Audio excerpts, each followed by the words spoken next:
Аяқ қолдың июына не себеп болады? Қолдың буыны мен табан маңызды екі жүйенің, яғни қан айналым мен жүйке жүйесінің тоғысқан жері. Демек, қан айналым дұрыс жүрмесе, қажетті жерге келмесе, онда ол жансызданып, үйіп бастайды. Сондықтан да аяқ қолы үйіп қалатындарға ең алдымен қан айналымын тексертіп алу керек. Бұдан бөлек те аяқ қолдың июына мына себептер болуы мүмкін. Ең бірінші, жүйке тамырлары. Қол мен аяқтарда орналасқан жұлын мен ми тамырларының жүйкесі ауырғанда аяқ қол ұйып белгі береді. Бұл көбінесе егде жастағыларда көбірек кездесетін сырқат. Демек, аяқ қол ұйыған кезде жедел түрде жүйке тамырларының жұмысын тексеру керек. Екінші себеп, екінші топтағы қан тебетін аурулар. Бұл үлкен кісілерде жиі кездеседі. Яғни жастарда бірінші топтағы қан себет болса, ересек адамдарда екінші топтағылар көп кездеседі. Үшінші, дәрумен жеткіліксіздігі, яғни Е, В1, В6, В12, П дәрумендері жүйке саулығына жауап береді. Демек, аталған дәрумендердің тапшылығы болған кезде аяқ қолдың июына себеп болады. Келесі, спиртті ішімдіктер. Алкогольді қабылдау кезінде ағзада витамин, яғни дәрумен тапшылығына ұшырайды. Тамақ режимі бұзылады. Салдарынан жүйке жұмысын баяулатып, қан айналымы нашарлайды. Соңынан аяқ қол жансызданып, үйіп қалады. Келесі себеп бұл инфекция жұқтырған кезде.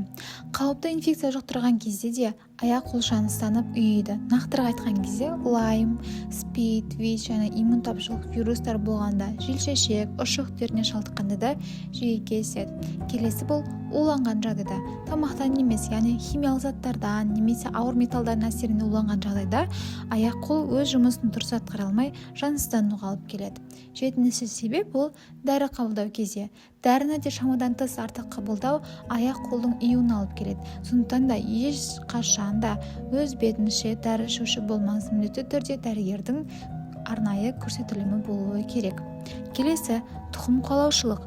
Аяқ қолдың июі кейбір адамдарда қанында болады, яғни ол қан арқылы ұрпағына тарап отырады.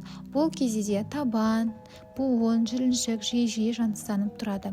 Келесі бұл жарақат алған кезде немесе ауыр зат көтерген кезде байқалады. Абайсыз жарақат алған кезде сол тұстың жүйкесі сыр береді де қан айналымы бұзылады. Нәтижесінде жарақат алған мүшесі үйіп қалады. Келесі бұл шылым шегу.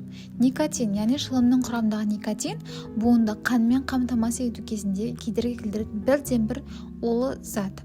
Сонымен қатар жүйке жүйесінде бұзуға оның қабілеті жетеді.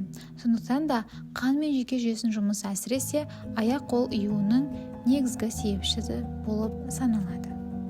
Бұндай жағдайда не істейміз? Ең бірінші бұл симптом қандай аурудың салдарынан екендігін анықтаймыз. Сол ауруды емдеген кезде бұл симптомдар өздігінен жоғалады. Яғни жаңа айтқанда витамин тапшылық болуы мүмкін, немесе бір аурулардың себебінен болуы мүмкін. Сондықтан да міндетті түрде дәрігерге барып анықтаймыз. Сосын қажетті анализдер тапсырамыз. Сосын міндетті түрде салауатты өмір салтын ұстануымыз керек. Яғни қимыл қозғалысты реттеу, дұрыс тамақтану, қанттың мөлшерін азайту, витаминдер қабылдау, жағымсыз әдеттерді қою керек, артық салмақтан арылу керек.